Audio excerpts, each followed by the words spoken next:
All right, we got Garoppolo is out, Debo is out, Kevin Givens out, Embry Thomas questionable, Tarvarius Moore questionable, Charvarius Ward questionable, Kerry Hyder questionable, Jordan Mason questionable. Go ahead. Hamstring. We'll tie on yesterday. He's doing good. Saw him there running on the side, and seems like he's right on track. When did Jordan Mason suffer his injury?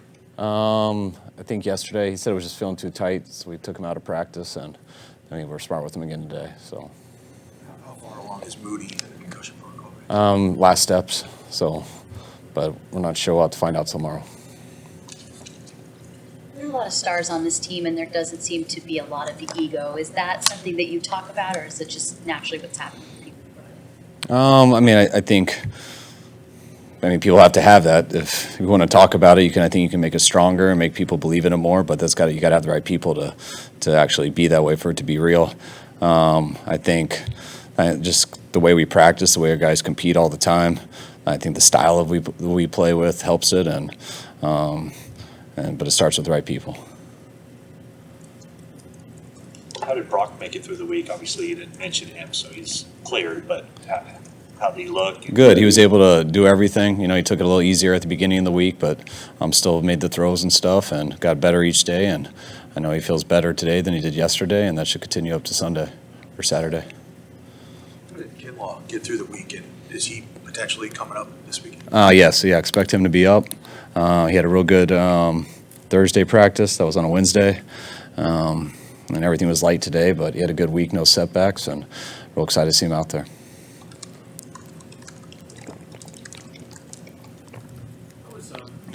Was Armstead elevated a defense that was already playing really well while he was gone? Armstead's huge for us, just the type of size he has, the way he plays, how good of a player he is. That was one of our biggest concerns with him going down early in the year. I was real worried about it, and we were able to play real well while he was out, and getting him back makes us so much stronger. Not just what he does, but anytime you have the push and stuff on the inside, it always helps the edge players so much more. I think everyone knows how good our edge players are, and when you have him going in the middle, it changes the whole D-line. So many of the real dominant interior guys are more like 6'2", 6'3", lower center of gravity. How does he the 6'7" is a great thing when he's going in, but how does he sort of get past the gravity thing? He's got the size to push, and if he tries to play as low as he can, he is a guy who can bend well for how big he is.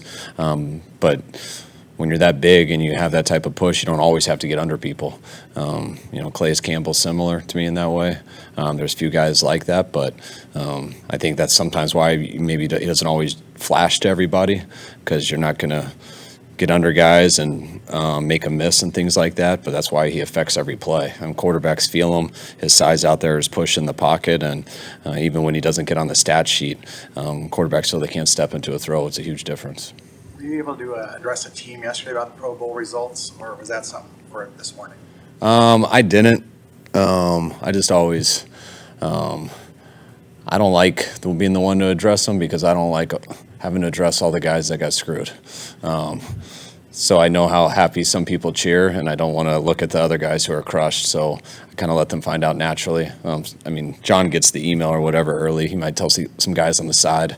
I try not to make it too big of a deal in front of everybody, just because I think there's a number of guys who should have been in there who weren't. Such as Greenlaw, without a doubt, because I didn't see him anywhere. And I truly believe Christian would have been a starter, but I think he's. I'm not sure what the list is, but I know he was, and that surprised me. But Greenlaw was the biggest one to me. How would you assess Greenlaw's play this year? What's that? How would you assess Greenlaw's play this year? I think he's had a Pro Bowl year. I think he's been great. I think he's played at that level always when he's played for us, and missed a little bit this year, not much. Been able to stay healthy. He fought through some injuries early on, and when he's been playing healthy, I think he's played as good as anyone in this league. How does that work? I know it's 1/3 coaches. Do you fill out an entire ballot, or what is that process on your end? We let our offensive coaches fill out for the defense, and our defense fills out for the offense, and then I have to check it all and just to put my signature on the end. And usually I agree with them on most people. Every once in a while I'll fight them on something, but that's really how we do it. Is Elijah Mitchell on track as far as the original timeline? Yes. Yeah. What's the biggest improvement Dre's made since last year? What's that? What's the biggest improvement Dre's made since last season? Being healthy. It's I mean, I think I've stated it a few times, but I mean, the last game of the year, that was the best. I mean, the game versus the Rams, when it was an elimination, when it was our season be over or go to the playoffs, that was one of the best games I've seen a linebacker have.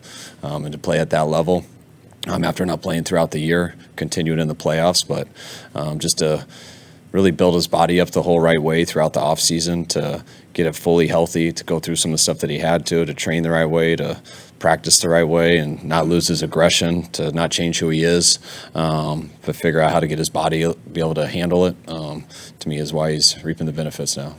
Two more guys. If Jake is can't play or is limited, is Ty Davis Price kind of next in line for carries? And obviously he hasn't been playing much in the backfield, if at all. Where is he kind of in his progress?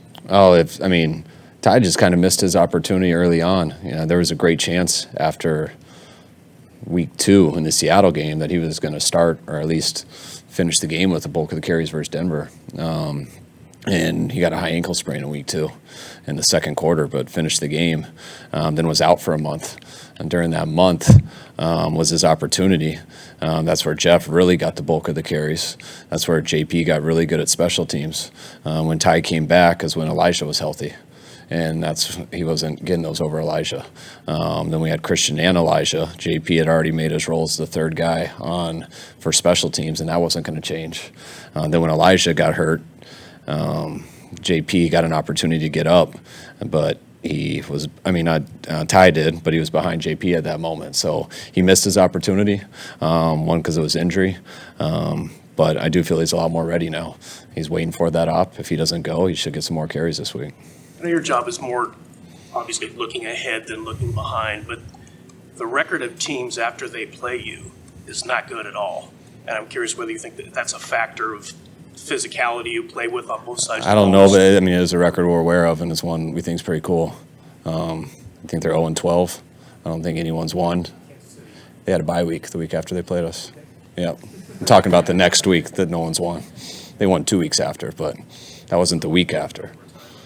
Yeah, so it's a pretty cool stat. I mean, could be a coincidence, but we like to think not, so we'll take it that way. You've been asked about playing Washington before, and some of your experiences, good and bad, from working there. Has enough time passed where that's not as big a deal, an emotional thing for you? Yes. I mean, my issues will never be different. They are what they are, and that's not changing, but I have no problem with there. I love Ron Rivera. I think he's awesome. Respect the hell out of him. I love Martin. I think Martin's the man. I know those guys are really trying to do it the right way, and I've been really impressed with those two have done in there in these last couple of years, and haven't got to see them on tape really until this week, and I can see why they're where they're at. They're a good football team, and I respect the people in charge. All right, thanks, guys.